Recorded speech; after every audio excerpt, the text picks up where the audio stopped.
नमस्कार, मी इंदिरा. न्यूज अनकटच्या पुणे प्राईममध्ये तुम्हा सगळ्यांचं स्वागत करते. सविस्तर वृत्त पाहण्याआधी नजर टाकूयात महत्त्वाच्या हेडलाईन्सवर. शहराच्या विकासाची गती रोखणारे त्रिकूट कारभारी आता बदला, अजित पवार यांचं वक्तव्य. पुणे मुंबई द्रुतगतीवरील मिसिंग लिंकचं काम येत्या मार्चपर्यंत पूर्ण करण्याचे मुख्यमंत्र्यांचे आदेश. भारतीय लष्कराला पुण्यातून अत्याधुनिक कारवाई आणि शिवसेनेच्या मदतीशिवाय महापौर नाही, मंत्री उदय सामंत यांचा विश्वास. आता पाहूयात सविस्तर वृत्त. महापालिकेतील सत्ताधारी प्रशासनाच्या नियोजन शून्य कारभारामुळे खड्डेमय रस्ते, वाहतूक कोंडी, वाढलेले प्रदूषण, नाट्यगृहांची दुरावस्था, मैला पाणी शुद्धीकरण प्रकल्पांची अर्धवट कामं, कचऱ्याची विल्हेवाट आणि पिण्याच्या पाण्याची समस्या अशा प्रश्नांना सामोरे जाण्याची वेळ पुणेकरांवर आली आहे. त्यांच्या निष्क्रियतेमुळेच पुण्याच्या विकासाची गती 9 वर्षात खुंटली आहे. त्यामुळे आता हे त्रिकूट कारभारी बदला, अशा शब्दात राष्ट्रवादी काँग्रेस पक्षाचे राष्ट्रीय अध्यक्ष आणि उपमुख्यमंत्री अजित पवार यांनी भाजपावर जोरदार निशाणा साधला आहे. पुणे मुंबई द्रुतगतीवरील मिसिंग लिंकचं काम येत्या मार्चपर्यंत पूर्ण करण्याचे मुख्यमंत्री देवेंद्र फडणवीस यांनी आदेश दिलेत. अत्याधुनिक केबल स्टेड पुलाचा या कामात समावेश आहे. या पुलाच्या 2 टोकांना जोडण्याचं काम वेगाने पूर्ण करण्याच्या सूचना महाराष्ट्र राज्य रस्ते विकास महामंडळाला देण्यात आल्यात. द्रुतगती महामार्गावरील वाहतूक कोंडी कमी करण्यासाठी शक्य तिथे विस्तारीकरणाचे काम भाजपा महायुती सरकारनं हाती घेतलंय. स्वदेशी बनावटीच्या क्लोज क्वार्टर बॅटल कार्बाईन या बंदुकींचा पुरवठा पुण्यातील भारत फोर्ज कंपनीकडून भारतीय लष्कराला केला जाणार आहे. याबाबत भारत फोर्जने नुकताच संरक्षण मंत्रालयाशी 1,661 कोटी रुपयांचा करार केलाय. कंपनीकडून पुढील 4 वर्षात 2,55,000 बंदुकींचा पुरवठा भारतीय लष्कराला केला जाणार आहे.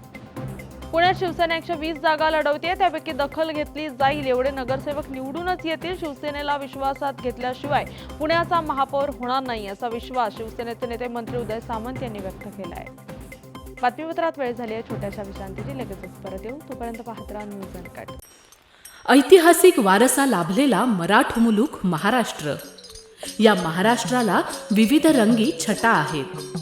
साहित्य, कला, पर्यटन, नृत्य, भाषा, संत परंपरा अशा विविधतेने तो नटलेला आहे. हीच गौरवशाली विविधता जपत सुवरंग मराठी केवळ महाराष्ट्राच्या सांस्कृतिक संहितेपुरते मर्यादित न राहता समकालीन नवकल्पनांवर आधारित कार्यक्रमांद्वारे मराठी मनोरंजन विश्वात स्वतःची एक अनोखी जागा निर्माण करत आहेत. मराठी मनोरंजन क्षेत्रातील उत्तम दिग्दर्शक, लेखक आणि निर्मात्यांच्या प्रतिभेचा पुरेपूर वापर करून मनोरंजनाचा आगळा वेगळा रंग उधळण्यास आम्ही सज्ज आहोत. स्वरंग मराठीचे उद्दिष्ट मराठी मनोरंजन क्षेत्रामध्ये मनोरंजनाची वहिवाट सोडून, रूढीवादी पद्धती तोडून मनोरंजनाचा समृद्ध अनुभव प्रदान करून देण्याचा आहे. म्हणूनच यात विविध पद्धतीचे मनोरंजक आणि माहितीपूर्ण कार्यक्रम स्वरंग मराठीवर बघता येतील. शेवटी एकच, धकाधकीच्या जीवनात धांगडधिंगा करण्यापेक्षा बसूया, हसूया, गाऊया, जगूया. नाती गोती श्रावण मोती गावामधले जीवंत रंग.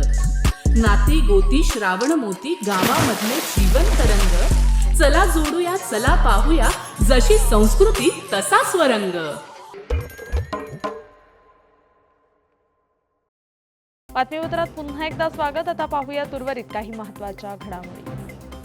पिंपरी चिंचवड महानगरपालिकेच्या प्रभाग क्रमांक 27 मधून भाजपची उमेदवारी कोणाला मिळणार याकडे संपूर्ण शहराचं लक्ष लागलं होतं. स्थानिक राजकारणात या प्रभागाबाबत मोठ्या प्रमाणावर चर्चा देखील सुरू होती. अखेर भाजपाने प्रभाग क्रमांक 27 मधून चंद्रकांत नखाते यांना उमेदवारी जाहीर केली आहे. यावेळी बोलताना चंद्रकांत नखाते म्हणालेत की पक्षाने एकनिष्ठ आणि सातत्याने काम करणाऱ्या कार्यकर्त्यांवर हा विश्वास दाखवलाय. हा सच्चा कार्यकर्त्याचा विजय असून अख्खा पॅनल निवडून आणण्याचा विश्वास त्यांनी व्यक्त केलाय. हडपसर सय्यदनगरमधील गुंड टिपू पठाण टोळीविरुद्ध महाराष्ट्र संघटित गुन्हेगारी नियंत्रण कायद्यान्वये कारवाई केल्यानंतर फरार झालेल्या सराईताने लष्कर भागात आत्महत्या केल्याची धक्कादायक घटना उघडकीस आली आहे. सराईताने आत्महत्या करण्यापूर्वी लिहिलेल्या चिठ्ठीत हडपसरमधील एका माजी नगरसेवकासह अन्य काही जणांची नावं असल्याची माहिती सूत्रांनी दिली आहे. कोणत्याही प्रकारचा तोचपणा आणि एक होता राजा अशा पद्धतीने कथा सांगण्याचे एकरेषीय विचार मला आवडत नाहीत. विविध माध्यमांतून, आयामांतून स्वतःला सतत पडताळून आणि तपासून पाहणं हे मला माणूस आणि कलावंत म्हणूनही सजगपणाचं वाटतं, असं मत ज्येष्ठ अभिनेते दिग्दर्शक अमोल पालेकर यांनी व्यक्त केलंय. आणि या बातमीचा वेळ झाली आहे पुणे प्राईममध्ये. इथेच थांबायची. तोपर्यंत पाहत राहा न्यूज अनकट.